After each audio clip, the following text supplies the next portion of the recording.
Sérgio Moro foi sondado para ocupar Ministério da Justiça quando ainda era juiz da Lava Jato. O ex-secretário-geral da Presidência da República, Gustavo Bebiano, revelou a sondagem numa entrevista ao jornalista Fábio Panunzio. De acordo com o Bebiano, Paulo Guedes, o atual ministro do governo Bolsonaro, fazia interlocução com Moro. Vamos ouvir. E aí veio o dia do segundo turno, domingo, na casa do Jair. A gente chegou lá à tarde, tipo 5, 5 e meia da tarde, ainda estava claro. O Paulo Guedes estava na sala, me puxa, me chama e fala assim: Bebiano, eu quero conversar com você um negócio aqui importante. E foi a primeira vez que o Paulo Guedes mencionou que estava conversando com o Sérgio Moro. Ele me contou que já tinha tido 5 ou 6 conversas com o Sérgio Moro e que o Sérgio Moro estaria disposto a abandonar a magistratura e aceitar esse desafio como ministro da Justiça. E nós apertamos as mãos e combinamos o seguinte: se o Moro realmente vier, não tem problema nisso, no domingo à tarde. Quem comenta as notícias hoje com a gente é o jornalista Leonardo Atushi, editor responsável pelo portal 247. Oi, Leonardo, seja muito bem-vindo aqui no Bom para Todos. Olá, eu que agradeço, é um prazer estar com você, Thalita. Muito bom estar no Bom para Todos. Que bom, a gente agradece demais. Leonardo, essa revelação expõe ainda mais a suspeição de Sérgio Moro nos processos do ex-presidente Lula. E é suspeição essa que vai ser julgada, inclusive, pelo STF até o final deste ano, conforme já dito pelo presidente da Corte, Dias Toffoli. Concordo plenamente com o que você acaba de dizer, e eu não vi o ministro Sérgio Moro desmentindo o Gustavo Bebiano, né?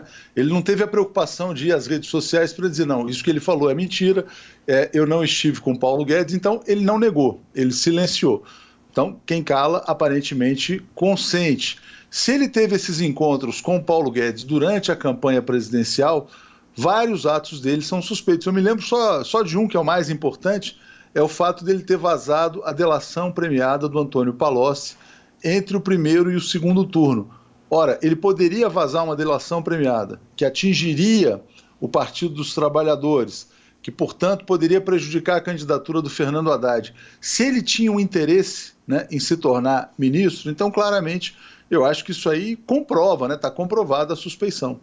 Você acha que essa revelação, junto com as revelações da Vaza Jato, vão influenciar a decisão do STF para, de fato, votar por essa suspeição e excluir os processos do ex-presidente para que eles voltem para a primeira instância?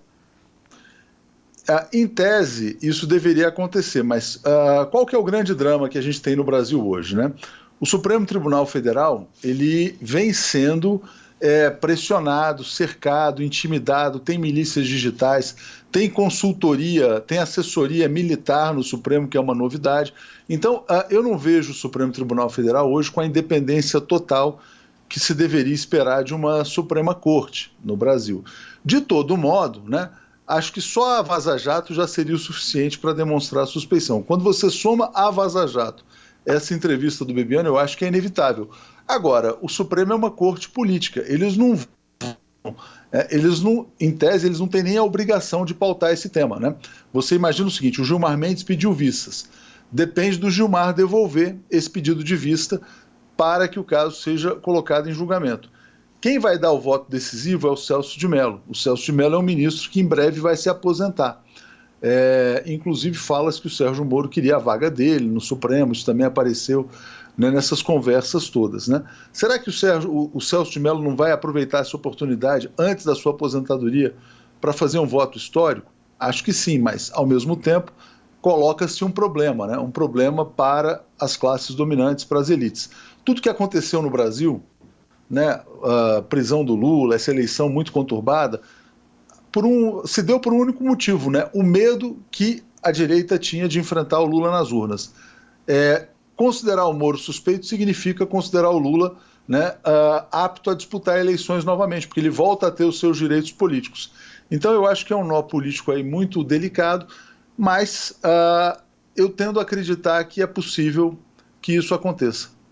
Você foi um dos que ficou surpreso com a decisão do STF em relação à prisão após julgamento em segunda instância?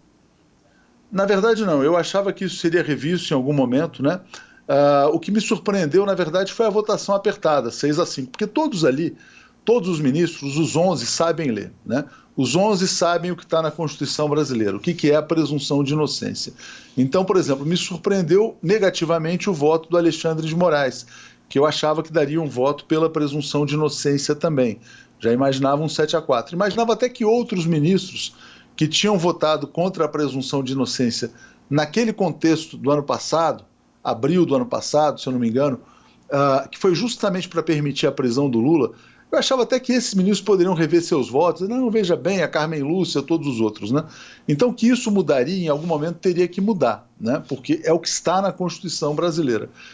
Eu fui surpreendido negativamente pelo fato de alguns ministros não terem chancelado a presunção de inocência. E também acho que o Congresso Nacional não vai mudar isso, não. Eu acho que tem muita marola, muito barulho, tem muito parlamentar querendo fazer campanha, né, querendo, veja bem, eu fui contra, tal, mas não é algo que interesse ao Rodrigo Maia, à elite do parlamento, né, vamos dizer assim.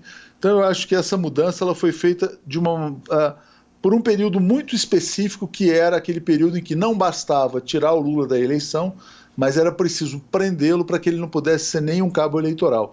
Lembrando que o Lula não participaria da eleição já pela decisão do TSE, do Luiz Roberto Barroso, lá, que foi o relator. Mas ele foi preso para ser silenciado, para não poder nem falar que o candidato dele era o Fernando Haddad. Você acredita que essa decisão do STF em relação à suspeição e votando pela suspeição do Sérgio Moro, isso vai fazer com que Lula intensifique a sua participação política, que já está sendo grande, foi lá para o Nordeste, fez um discurso em Recife. Você acha que essa decisão pode intensificar a participação ali política do ex-presidente Lula?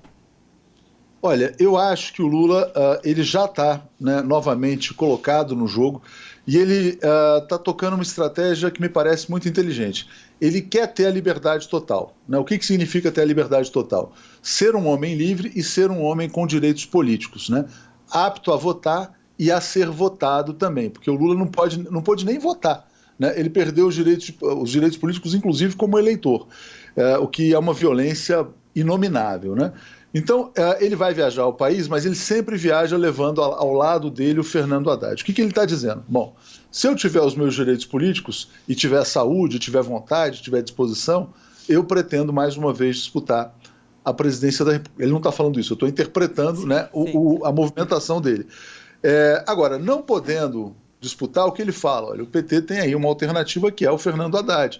Está claro para mim que o Fernando Haddad vamos dizer assim, o plano B, vamos dizer assim, o plano B que pode virar plano A a qualquer momento. E nisso não tem nenhum demérito ao Haddad, não, pelo contrário. É que a grande liderança política, de fato, do Partido dos Trabalhadores é o Lula, né? Os eleitores talvez gostassem, né, de ter a opção de votar no Lula. Então o Lula se coloca como candidato, se ele tiver os direitos políticos, aí ele vai avaliar. Agora, o que eu acho é que o processo político no Brasil não pode, mais uma vez, ser violentado, né, dizendo o seguinte: não, como não conseguimos enfrentar o Lula, vamos tirar o Lula do jogo, né, que foi o que foi feito em 2018. Agora, Leonardo, muita gente tem interpretado a postura do ex-presidente como um acirramento da polarização política que existe hoje e que isso abriria campo para o centro, de repente, se colocar como uma alternativa viável diante dessa polarização. Você acredita que isso possa acontecer? Sobre essa questão da polarização, eu tenho feito um comentário que vai na contramão disso, né? Porque eu acho que o Lula, de fato, ele representa não um polo, né, radical de esquerda. Eu vejo o Lula como um político de centro no Brasil. Ah, mas como assim de centro? Sim, um cara que governou durante 2 mandatos, foi bom para os ricos, foi bom para os pobres, foi bom para a classe média, né? Botou todo mundo para dialogar, criou lá um conselhão, um Conselho Nacional de Desenvolvimento Econômico e Social, onde você toda semana encontrava empresários, grandes empresários e representantes de movimentos sociais. Então, para mim, isto é centro, né? Existe muita gente à esquerda do Lula em outros partidos políticos, dentro do próprio PT e em movimentos sociais. Talvez a própria Dilma fosse uma política à esquerda do Lula, né? E o Bolsonaro, eu não acho... O Bolsonaro, ele está na extrema-direita. Então, eu acho que não cabe a comparação entre extrema-direita e centro. Agora, de fato, quando você tem duas forças políticas que têm muita densidade, que têm força, sei lá, o Bolsonaro tem 30% do eleitorado, o Lula tem pelo menos 30%, isso reduz tremendamente o espaço para aqueles que que se autoproclamam centro, né?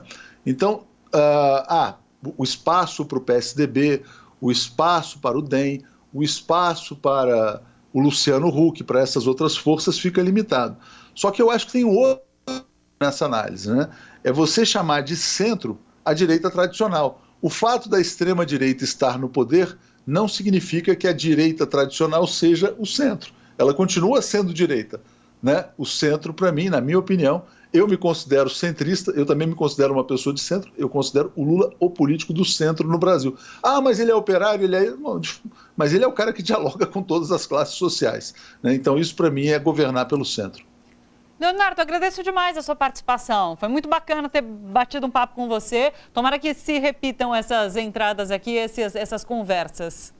Estou sempre à disposição. E é engraçado porque na TV, né, na TV tradicional, tem que ser tudo rapidinho, né? Entrar, fazer um comentário curto. Aqui a gente fica horas falando. Aqui é tudo mais curtinho, realmente. Vamos te chamar para participar aqui também, vai ser bem legal. Maravilha. Obrigada, Leonardo. Um beijo, até mais. Tchau, tchau. Olha só, você que curte a TVT e quer contribuir com a gente para que a nossa programação chegue cada vez mais longe, se inscreva no nosso canal do YouTube/Rede TVT e torne-se membro. Ou então faça a sua contribuição em nosso Catarse. É só acessar catarse.me/TVT. A gente agradece.